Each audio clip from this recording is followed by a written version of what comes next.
magi chief minister du gi advice du gi makha da hapchaba pot ne ha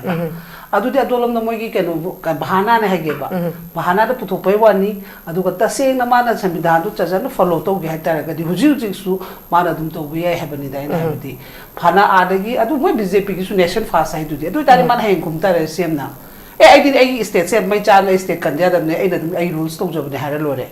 But I'm the no book to Surely to me. Nation fast, I state a nation. Adukan Benharacum, defense of one by Shakti you have in heaven. Aduna Masagi article in Matun, Yonja and Labor Portnina, Samidan, the Technical Portnina, Madudimana Pana, Hiragasu, Pana Amano, Geramon, Hirasu, Manto Garagatum to we haven't. What do they when a Mamang is the Harry do so? Nasada lady, but Nasagi power to use to other the Hemanta Biswas, I must in the Kamatoba. A top state killing, measure in the Kamato River. Beside state, Masai power, Masada Yor, but CMI have been told to the Yor power. Aduna hujike haiba samvidhan se man follow fazana toro aduga run tawba kana su hainga moiba aduna lam he tuhen bala poto any fruit te laksanu madu chap chaba mai tawam thopa taw tare lam he tuhen boy raga na chap chaba mai mafam lei loen order khoi chana lu hai se si aduna ne assembly room da Junction, but my kin, my park and Haise. I do get by one neighbor. I see the Madam House of Leader or a Dwinimana. Mara do Adun Kesuto reality. Maro Sungare, my cabinet to Sungare, the Mori Batareto, Mogi, New Matung in a party wise, the Bohab Kehasu Hapo, Babuna thing aside this thing, I do this, I do the Kaliteba, Manu Kuchaba, have the Yumma Chalaiba Matamda. I give families protection. People say, Lady Batu, Masimus, we are in job, Masimus, we are a Kanjaraga, don't grow hibernate in Hina, Matam Sulatiba. Why Matam do the Chahimangani, how the Nani had a gadi, Amopaito. I do not have it. I do tadi power to Fudoki, the Pudo, Masamang, Sunganjaki, Balabanina, according to Pazahaning Begi Habaneva. Pasamang, Natromatam Dugimasu, Minister Mapam by the cabinet Yorini. Sibu Sakani and Sukano, same Kanulangam, the same Langam, the Bahai Potuneba. I do tadi same condition, Masu, and Tore Habaneba. Do somebody Masai, Siamangi power used to Habaneva in Habati. Use the road, follow the road, Chatabiro, Honabiro, Habaneba. Mother do that kind of Anderson Yang, Punchi the Sunga, without Modudi. Having Hoi Manipur India, Hinerim neighbor. Community Amamlatariba. I don't know, do some Yang like the ID, Samidana, Pirapa, Janakano, Indian constituency, only the Monium Dog, Maduki Matung and Ranto Buniaraga, Paita, Manipur CMO, you have never in Habiti. Community CMO, Kadamna Tiba, Usiti. Yam no position neighbor. A law and order is a master gona. Harry but told me, I'm saying, all my coin that sticky budget, a question they give past to the assemblies they give. Functioning members they give no chala and get about the nehaba. State force the power people who say them P20. Maggie, and was high more than my secretary. Maggie's I was super pine the position of the secretary by the school team that Dumlay to Haidari to neighbor. Aduga do akwai di matam tu de honorable sem hane forma tu dahai na tro kari kita maktan na sai pawa mi ona pithok puno ngangi na tro sida akwai state ki port ne haba mi ne ade ki center na pithara kada po suna te ba ai ki state ki ai ki power ai ona yongja kada power ne ba adu to rogal ran to haba ne ba khoi na habdi mana koi last haba ma to phat ya de situation yang thabak to se haba ne ba hoi hana dawna ing ta pa leraga lambi sorok ki ot praja myam suna urau thorau da na to re hairaga di Hoi adu the fast hazan badu phaiba hujiti seng na the society rasiba huji amu siroi haba lei tangam de wa bana sumi hanjalaga di tamo mioi bane ba mang du se huji amu haba da like mama de gi maton da smai to da pen da society re hari di nuai roi haba ni da matan da kya mama to khre adu ni natro sauna re mem do kai do lei gi na adu ta di aina haina to ga da ba khongthang du su changjen biu son da na mai gi department lei ba mai colleague adu da pithokro road to semne ga road department gi thamgro da na adu ni mai gi adu pahan ba minister tham transport road ki thamgro kai no sina thoko hai ba ni da mari power pa ga phajana phammo ha ba chokri du da lem na adu ga ta ra round do order to ga piu hai ba ni ba ina hai ba di maton na koi ngau na do no sorok ta ro so ki da to cha cha lai re ai nai se ma le ga hai ba da ni sona ga infal iski kai ro rom da chapa matam da mu thawal yo te thawal lom tong chi ni thawal yo te ha ga da mu moirang lom tong chi ni moirang yo te so sum chi lai duri bra hai ba di dai nai ba di ma na sum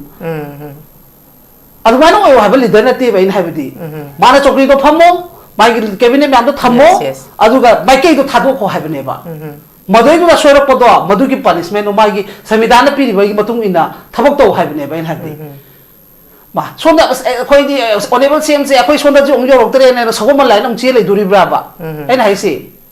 अरे खोमलम दे योते खोमन चे ले दुरी ब्रा है बा अदु नते है बनी दाइन है दी माई डिपार्टमेंट अन थाई ने के तुम लेजल पीडब्ल्यूडी अदु अदा लोय लेजरी नत्रो ब्रिज की तो लोय लेजरी है बनी दा अदु की माई पिथोखरगा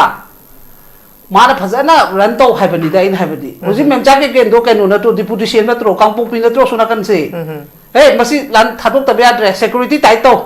फ्री ओन लोय म चलाबो लेनी फ्रूट मैम से लेनी मोई लापसु लापसे मोई लापदी लाओ है मा लाथोकजग्रे लायेंग बला पद गवर्नमेंट ब्रिक्स लौनेना अखोय चटपदी हारो सिक्योरिटी न तो चटलोई सिक्योरिटी न तो चटपदुना अदुने हेना अदुदी पोटोस नि केनु ओइद्री है अखोय सिदा लापदी सिक्योरिटी टाइट तो लापरा नि मोइबो नान बक्तसु एंथोनी लाइदुनी माउनुपी मपाम द लाक्चै दुनी बकना के दोगी है बनीदा अदो पोटो के हाइनी आइन हाइसी मणिपुर सीएम ओहेनजे है बने बा आइना दी सीधी से ना द आगांग खोगी मतम अमदा विलेज वॉलंटियर ने मैम लेरगा सोरोक दा पुथौ दा थौरगा लान सो दा कादना रे सो ना कादना रे कोचिन चेंबगी अदुई सोवाप तो मानसले बा अदुमक्ति तो हनिंदे हाबनिदा इसाना सु पाइरंबा मंतमदुगी इरांगुदसु मिनिस्टर इसामकनासु पेंदबो फोंदोखरगदि हुजि पाइरगदि माइगी संविधान दो चटनरसेबा अदु फॉलो तो मतमदुदसु संविधान चटनदबगिने बखोइना साउगिदो अदुगी पवार मा हुजि अदु चपमदरगदि करि तौदुरिनो हाबनिदा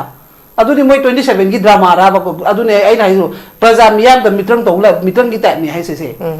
अदु बीजेपी की कनोगी दि सेंटर की दि प्लान दि सक्सेस नेबा मरमदि हुजि थानि पान सिदा मोयना कनो दो प्रेसिडेंट रो लेरगदि मोयना थबक तो डायरेक्टली मोयद अदुम डायरेक्ट तानरनि खंगदना हाबिदि प्रजा न खोलाव लाप मतन गवर्नर ताइनर पाइप से मोयद सु यावरबनिना थोमबनिना अदु डायरेक्टली खंगदना हुजि मु पाहले मतम खरा सिदा मु खोगी लॉलीपॉप चुफन बै टाइप तले हेले हुजि सिना मु हुजि कम मतम खरा सिदा मु तौरगा मु मोय अमु डबल तौरगा हयें हाई बॉटन मोयदि थमोय सेंदिबनिना सपोज मोयना कागरे मोय रिंग दु पाइरें खलो another 5 years amu adu mai chahan durin ne badamo Kejriwal थेगनरी सिटी केजरीवाल हुजि बेल तो तो क्या पोस्ट आ लैरे मतम तो सीएम ओरे मोद थाबो दो हुजि थी मधु बेकार ओइखरे दना और माइ तो मासु स्टेट की सीएम अमो ओरगा थेगना से मधु तो सेंटर पुतौ न सु तो या पोते है बनिदा लो लेदी है मतम तो न ट्रोल लिकर की तो दना जेल अमु चंग अमु तो ओरगा होय मतम दुगी माइना खोम नंजदा बेगी माइ मिनिस्टर दुबुरी होदरे चीफ मिनिस्टर दुबुरी तबदबो मा अचुम बदि थोलक्तन पोंग पोंग ngang सिने बतामो अचुम बाय बजे केसु लोप पेया रोयबा लो नियम चुमना तौरगदि केसु हेक्ता पुरा या पोते मोदी अमि साना पुतौ तो या पोते बा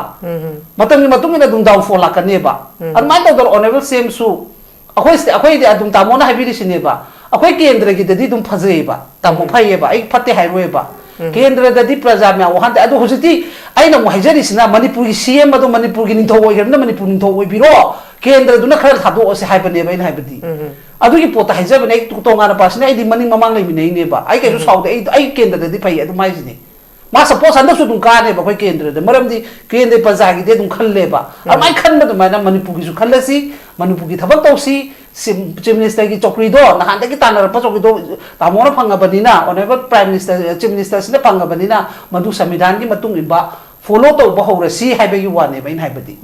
आई बाय बे बाय अमत लेजदेबा मतम दुसु माइ केंद्र दे हेंगांग दे दुम फै हाइजै दुनेबा अदुबु मासु मणिपुर की सेम ओरक्तबेगे खु मैम की दबने हाइबंदा अदु सेम तारकने हाइबोंदा लाइक वाइज अदु ओरकने हाइबने अदु तादि अदु काना दे हाइबनी दैन हाइबदी अखोइना पामबदी ओइदना हानगी एमएलए की टाइप केंद्र की लेरगदि लेरे नत्रा हुजि सीएम अदु पाइख्रबनिना ममांगी सीएम दुगी अखोइन पेंदबदो चपन तौरगदि मदु अखोइ असाउ ओरकने हाइब पोतुने मतम सु याम पीब नते मोंददि अदु मणिपुर सीएम अमदम ओइबियु संविधान दो फजना चथबियु हाइब पोतुने बैना हाइजे हुजिति माइगी हुजिगी नंगा सा हंगिबो क्वेश्चन दो मदु द चपीगनोबा चफम सु थोकते बदो असु कोइरबा पा अखोइना कनोदा स्टेट मु फंगा अखोइ इंडिया गा तिनर मतुंग दुम तौर लाइनि तामो नत्रा अदुदा कैसु चटनदेबा अदुमाइ तौदना माइगी आइगी संविधान पिजबा आइगी पावर दो यूज तौरगा इसुमाइ तौबनी द हायें प्रजा ना हरगसु अचुम तौरपदि प्रजा सुंगारे फन खरा हायरमसु उपाय लेरो लोन चचना पथातु द चपबु कनाना थिंगम दुरिगे कनांगम दुरिगे हरि नंगसु थिंगु यार आइनसु हिंगु यार ओइबा तामोना खोइदगी सीएम ओइ मणिपुर सीएम ओइनो हाबि याबना ते हाबनिदा खोइगी केंद्र गिनि हायरसु अदुन माइ तौदना हाइरिबो पोसे फजने यूज तौबिरो हापिरो खुचाबी लेहौनिबा लेहौसनो सौनिबा सौसनो मदुद एमएलए साउबदो लेजो हुसनो बके सुकाइदेबा आइदि मणिपुर कंदबे आदे मणिपुर सीएमनी आई संविधान पीबम तुंग एने थबक तौनी हाइबदो मदुद तौथगोबा मदुद सबक साइननि हाइबै वानिदा सेके ओजसुदा हौजिकसी कोइ था ऑलमोस्ट था फाजलकदौरे कोइगी वासप लो गिबगी मतुंग सिदा hojik phoba koi cabinet portfolio yen thokpa ngamdadana dum leiri simangna su dum pabung su hojik panbi ba koi gi lebak si development people's ki welfare da haidi mi amakha mayam pullaga tawgadaba habadi corporate amaga corporate tawraga tawgadaba du mi haidi ama ani khaktangna tawraga leiba even hojik su hai base koi pire haiba wani choi chatli chatte na dum thokpa leitri haiden pabung su dum thambiri jin miyam na su dum kangi thokdri je sina maram or kanda miyam da di miyam gi development welfare da di dum tindaga dori bane ba sina maram or kanda hojik pawwa ngamda basi si matang sida oja sutagi oba moti kari kamain thap meaning aham mata kai gi newtv vi miro present miyam da from jeri andong ngase gi panelist wena phamiri ba pabung amasung tamo gi famda hari masi ta se na ha bada akoi project di amna mangje ba ha potuni to boda bu moi gi se ta se na yen thopong am divise si ke gi no di si di se na sab akoi gi chief minister gi makhuta leba po ne ba mana advice tawraga mana si ha pu ha ga governor da tawraga dum wasak loga do po ne ba to boda bu ai na sum khanja ba da masi center adu da na ta bida leiri ba khoi mla se mla sing si gi moi se dum huji su chokri munari ha ba po ma dum khoi ni phu dum ta jai ba si na maram oiraga taw da ba ne ba adu ne ba ina hai do adu na maram oiraga ina handak lakata ba da di si myam ju pulap oina da in to ba mathau tai hai se kai gi no di si matang da sum ye ngo ba akoi opposition su ngai wa ma chen da ngang da ne huji se hai ba di moi gi su responsibility ni huji assembly se kem ta to ngam de hoi moi gi keno du bi si kano gi budget ki budi to ni hai ba gi di lei adu budget ki maru oi di huji lei ri ba koi condition koi na ngasi nongmai kha kapak te hai ba khaki wari ni kem ta madure ohong ba hana koi gi ha ba sarkar lei ba gi nongmai kapam ba do pya na kha nemdan gi ha su madu ma khata ba di ngasi improvement amata udeba aduna maram oiraga hai ba pot se ka se na akoi gi leiri ba akoi colleague hai tare moi gi mla sing si de gi khara kai gumba yana da ba su huju su dum yaw ba male ba gi mot di yam male ha badi ta se na masi moi na good factor tong na voi tar di na hana dum mi tu gi ma akoi governor da mai gi wasak lo matung da dum dak si piselaga e to ba sina sini chaw ba sina sini haraga to go da pot ta thadu pangam da ba mi lei se aduna a da su center da su khambang khang da ba seng na haibada na halagi fibam sarkar semdori haraga dum lei style do adugi same condition do oire buji se hoi lambi thongi budi tawri lambi thongi dusu ai de dum hanjana jana hai duni madu ta seng na mai gi department da kai da pithagraga tawgodo poli sona kan gi maru oi ba tough oi ba hayeng khoi gi loan or kano condition di kai gi khoi pass tawgodo ba assembly si gi functional gi thabak si di loi ma kawthong na bai type am lei ri ba uji akhoi se kemta akoi kaimta kana ba amta leite huji sem ma lak pa gi matam da khoi ji sarkar ba lai ha su khoi da improvement ai gari lambi gi khatan ko la sa ba si mangai le ba adu ba hoi nahan gi dam sa ba gem ga leikre ko adu di akoi na haina phai to bu di to bu da bu hujin khoi na pa mi di huji ha ba di village volunteer myam gi awa ba lei ri ba ko huji to ha ba da tangdu lei ta tra ba ni na moi su le pham cha bam se kadai ka do no ha bi gi chai su myam ma koi ngau na lei ri ba mayum da chang ba su chang ba ngam de maram di lebak se mu thola ga di haidan moi su sena ba ge du gi cha ba thak ba wajari ha ba maram di sikari gi no ha government se tha government sina to thoi ba mo sina di thaja ba lei ta ba ni na asong gi di du ma khoi di mukta na dum lei ri na lei ba ni na akoi ngasi bok ta ngarang bu di hoi sim mla ma na di highway chat pe ya re na highway kanan chat pe ya ge ba maming mathani panjar roi ngarang media da dum ngang ba yaw khrabane highway chat pe yara bani chakol kana na kran kana chat pe yara ge sini da hoi moi security to raga kholaga chatle haibu di go kanwa gi pe gi matam da su hai du ne ba akoi na haina free oina haibu ne ba moi si gyan chu ta ta dre ba khoi na haibu di free oina nang da su chaning kan da heta ga ka ma to ga dum chat ya ba gwati di ma ku chalam dro adu gi style du chat pa haibu ne ba security tai to raga chalaga bu kana na khoi kaino to bon ne hai du no highway chat pe ya ba na do no da thok pe ya roi ba adu ma su pabung samak su yaujari sei sida high court ta thara leibada time lawra leiri ne ba adura sugumba ai nai sini akoi gi pot sida loi soi leiri ba akoi gi pot ta soi bani na masi kana da tai na ru doi no ba khoina masi su hai po da ni ahum thok pe gi pot ta dum leiri ha ba su khoi dum khangam be ba moina hai dok cha da wa di soro koila sara ko chen bai wa da ni budget na han kano gi mla kano na hai duri lamsang gi mla na hai duri lamsang gi raje na hai ka duri akoi handaki sarkar no se am phai mla mam da karo manga pi lambi sem be gi adura ba khoi na hai se adu pambam thopa leader mai kanu ra ha banida adu na su gum bayam da haini ta ba da yam nuai ta ba khoi na son da ne yungu chai su me ama mangi huji ri kem ki ha ba da ni huji yaksang ba pa matam sida mami te mapi ta da ba yaw ba na te hai ba da ni pangthong ni ba khara ni pangthoe leibam chabam khangja do moi ri wari ha banida adu taw no ha ba su ya pote chahi me ki kumai ni na adum chai su me am su taw ning da na dum taw si ne ba aduna khangde aidi haide haining de moise wa nganguraga su yamna khoise yamna chin kang bi oina su ya duga tawbudi akhoi gi adum soiri ba hujik su soiri hujik su aina opposition junga si karo manga phangye ha ba dugi harau dana dum moi kano da mai kendra kumdara leibra khangdre ba ngasi bok to wa da tholakte ba adudi moi hana dudi leba musi boiram dre ba phana panda minister da moi na ngang gi sakhi myam do adu tadi moi minister du mana pa moi kano su yana opposition na pamam da boire ba ta sen leba ka ning boi de ba moi su oi brand hari hayo ngasi bok to no su yong tha para ba se kari gi da mak ta flow su yan thok tim no khoi kano si tok driba no khoi bill man sa pass tok to no oi floor of the house test to bunu mi ta di hai kre adu matung kai maro lo la ke ba kani lo ke hai ga congress pa la kan ngam ni gum ba dum ba gi thok pa de hena ngasi masa na mla oi ba moi yaw na oi ba do khoi na si discussion khanara am ni yo hai bi tawak ta po se praja khangwak ta na discussion la abne ba chenen da di adu moi pai mi na ri ba moi opposition oi ga su moi ju mla ni na wa kari gi ngang da bano ba moi gi ada rahul gandhi gi tisha to gi di moi thoi na campaign to da khana ba ngam me ha bani da leibak si gi oi bi si kana kai khan bi ge ba idp sing du su moi na su loi mang sibam to oiram dre bo zilai myam se na hanga ki dap loi oi le me ba aduna su gumba myam se id kem ta haijara roi moi maram da di ngang su ngang ning de ngang ning ba su pokte aduga garang makta su viral chari tu ni sp da bu adu cm amana law thaba gi mato niom la ba ha mana infal ski cm da ka sp da ka to ri bu viral chari tu phajari ba thabak la ham da mana adu khang ga chakra dgp ko kholu ha office kanwa na to bodi lem jeroi dra ha bani da anga ingkhalak pa to sorok to urau thora wei po to di akhoi di pam de ba akhoi di manipur cm ora ka rules to ora ka fazan follow to bi ha bane ba khoi na ha badi lem na khar thabak to sa bane ba koila sa ba gi do adu di keno thamo nu dana chief engineer ka do le hello nu dana department gi kem thamalo nu pwd ka do thamo ra nu kai no ne kari no ba department sing lai du na ka dong na no ba adu gi myam do kai dong na eso kai na engineer lai di ba myam do kai dong nam no ha bani da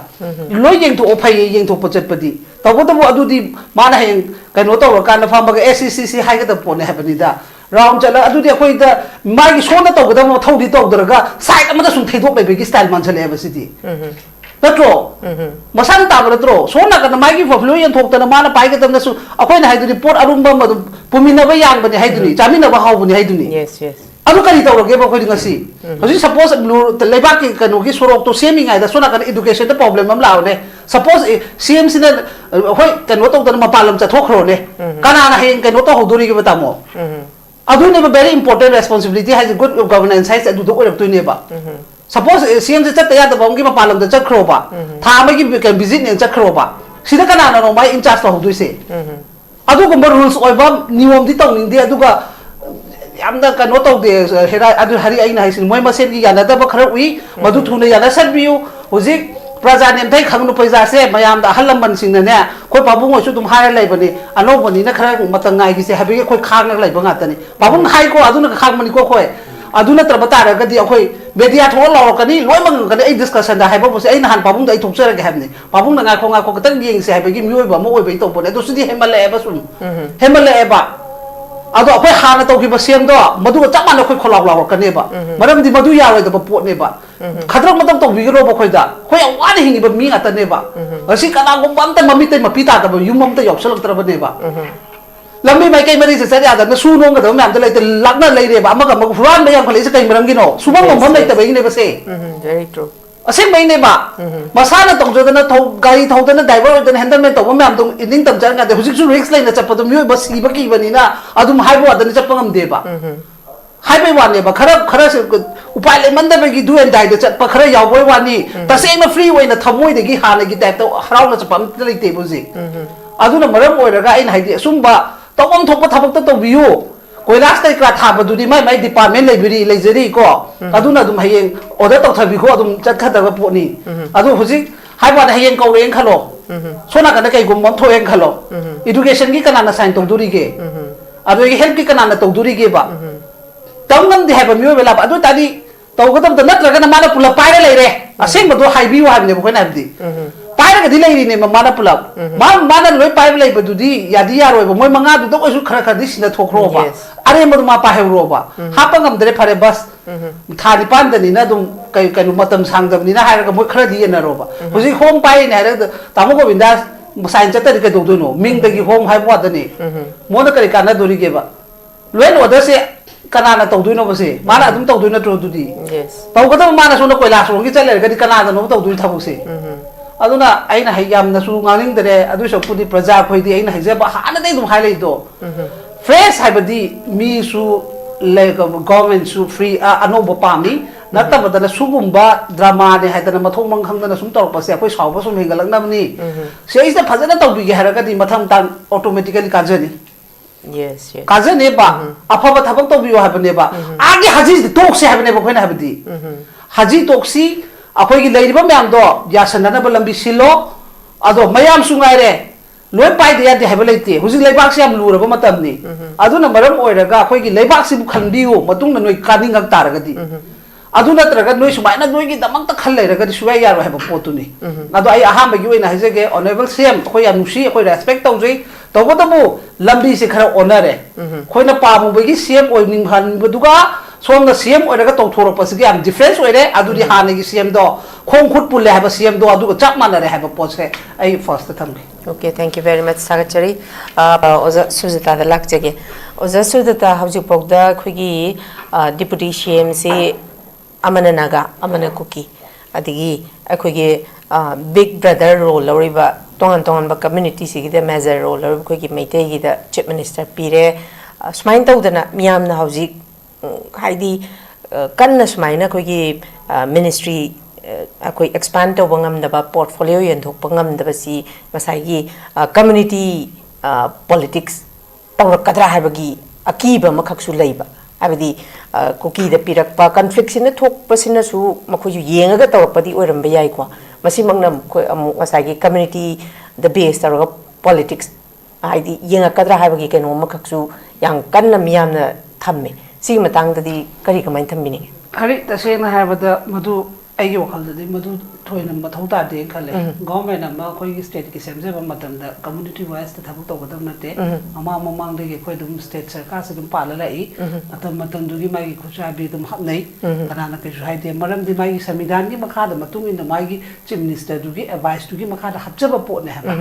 अदुदि अदोलम न मोगी केनो बहाना ने हेगेबा बहाना the पुथोपै वानी अदुगा तसेंग न माना संविधान दु चजन फॉलो तोगे हाइतारगदि हुजि हुजि सु माना दुम तोबे याय हेबनि दाइना हेबदि फाना आदगी अदु मोय बीजेपी की सु नेशन फास हाइ दुदि अदु तारि मान हेंग कुमतारे सेमना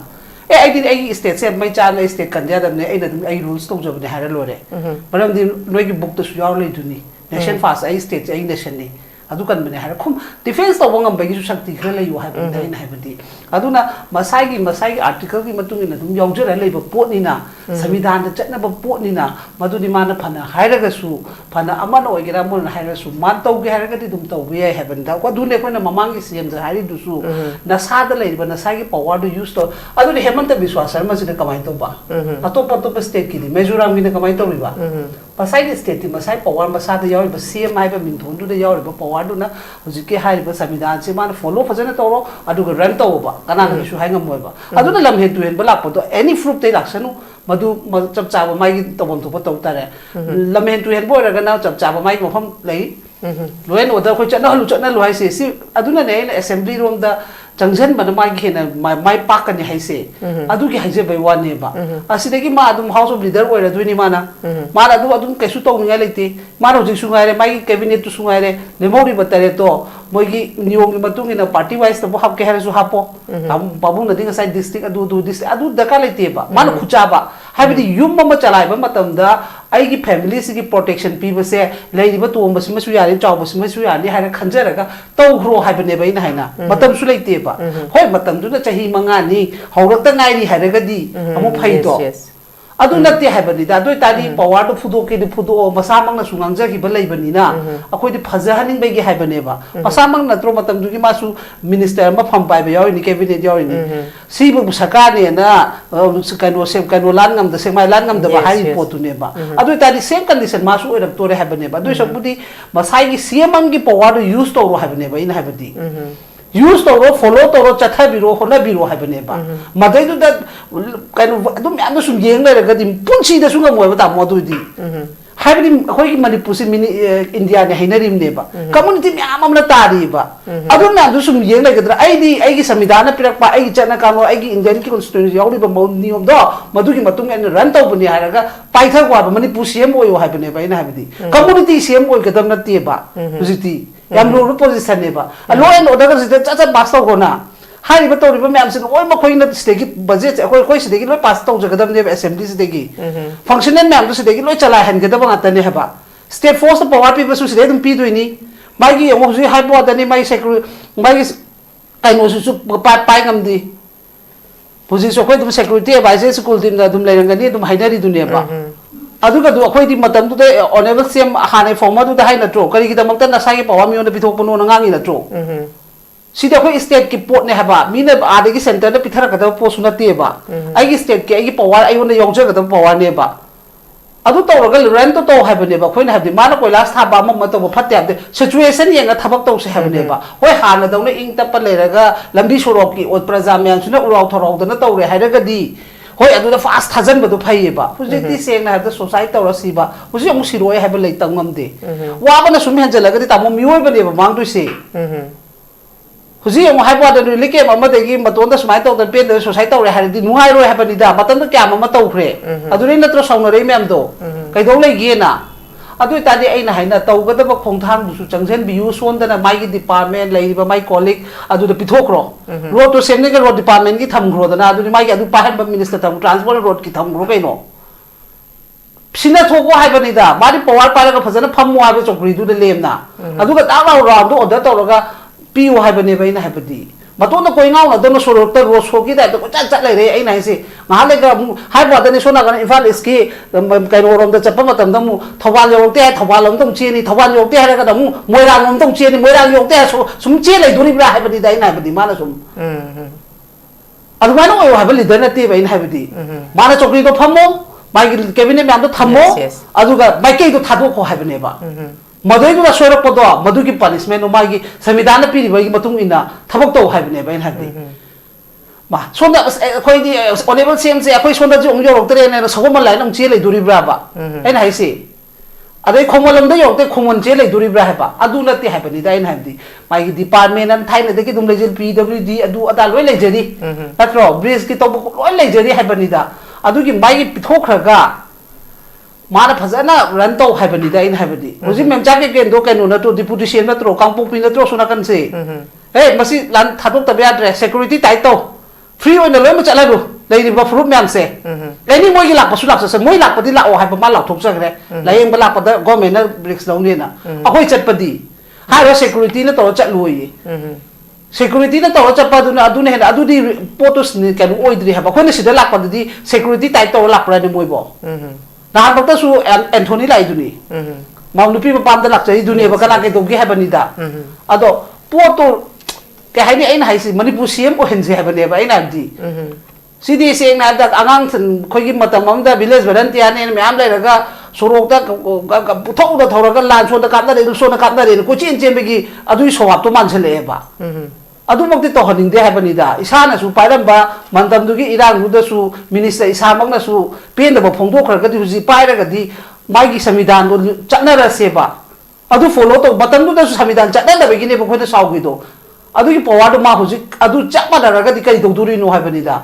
adu ni moi 27 gi drama ra ba ko adu ne ai na hi praja miyam da mitrang to la mitrang gi ta ni hai se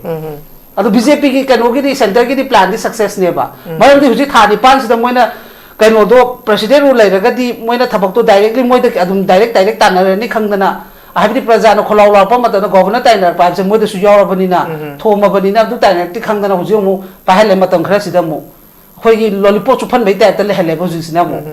Husi kan batang khara sida muk tawraga moi amuk double tawraga hayeng hai botani moi di thamoi sengdibanina suppose moi na kar moi ring du paireng khalo another 5 years amuk adu mai chahan durin ne badamo crazy wall theknari sidi crazy wall husi bel da tawdar kam post a lai re yes matam du ma sem ora moi da khaba do husi ti madu bekar oi khre dana ar mai to ma su state ki sem amo ora ga thengna se ba madu no center na puktaw na su taw ya pote ha bani da lo lai ni ha ba matam du da na trolley kar gi taw dana jel am chang am taw taw ora ga hoi matam du gi mai na khom man nang jada be gi mai minister du buri ho dore chief minister du buri taw ba da bo ma achum ba du ji tholok tan pong pong na ngang is ne ba da mo achum ba ha se ke su lo pe aro ba lo ni um chum na taw ra ga di ke su hekta pura ya pote ba modi ami sana putaw taw ya pote ba matam ni matung ina dung downfall la kan ne ba an mai taw dor honorable same su akhoi de adum ta mo na habi ri sine ba akhoi kendra gi de di dum phajei ba ta mo phai ba ai phatte hai roi ba kendra da di praja me wa han da adu husiti ai na mo haijari sina manipur gi cm adu manipur gi nintho oi na manipur nintho oi biro kendra du na khar thado o se hai ba ne ba ina hai ba di adu gi pota haija ba ne tu to ngana pas ne ai di maning mamang lai mi nei ne ba ai ke su sau de ai kendra da di phai adu mai sine ma suppose anda su dum ka ne ba khoi kendra de maram di kendra praja gi de dum khalle ba amai khan ba dum na manipur gi su khallasi manipur gi thabak tawsi chief minister ki chokri do na han ki tanar pa chokri do tamona phanga banina honorable prime minister chief minister sina phanga banina madu samvidhan ki matung iba follow to ba hore si hai ba yu wane ba in hai badi ai bai be ba am ta le jade ba matam du su mai ke nda de hengang da dum phai hai jai du ne ba adu bu ma su manipur ki sem or ta be ke ko mem pen ki dam ne banda adu sem tara kan ne hai bonda lai wai adu or kan ne hai bane adu ta de adu kana de hai bani dai na hai badi akoi na pam badi oi de na hana gi MLA ki type ta kendra gi leira ga di leira natra hoje di CM adu pai khrabani na mamang gi CM du gi khoi na pen da bado chap ban na to ga di madu akoi asaw oi ra kan ne hai ba pot tu ne matam su am pi ban na te mon da di adu manipur CM am dong oi biu samidhan do phajana ka chak tha biu hai ba pot tu ne ba na hoje di mai gi hoje gi na nga sa hang bu question do madu da chapi ga no ba chafam su thok te ba do asu koi ba pa akoi na ka no da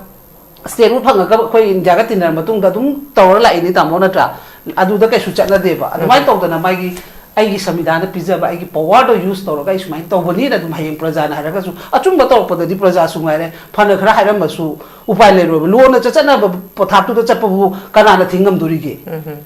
kana ngam duri ge hari nang su thingu ya ai na su hingu ya ro ba ta mo na khoi da gi sem oi manipur sem oi no habi ya ba na te ha ba ni da khoi gi kendra gi ni haira su adun mai taw da na hai ri ba pose phajana use taw biro happy ro khuchabi lehong ba lehong sanu sawning ba sawsanu madu de MLA saw ba do lai jo sanu ba ke su kai de ba ai di manipur kan de ba de manipur sem ni ai samvidhan pi ba tung ene thabak taw ni hai ba do madu da taw thaw ko ba madu da sabak saina ni hai ba wani da aduna ta drama du di phatte hai ba ni da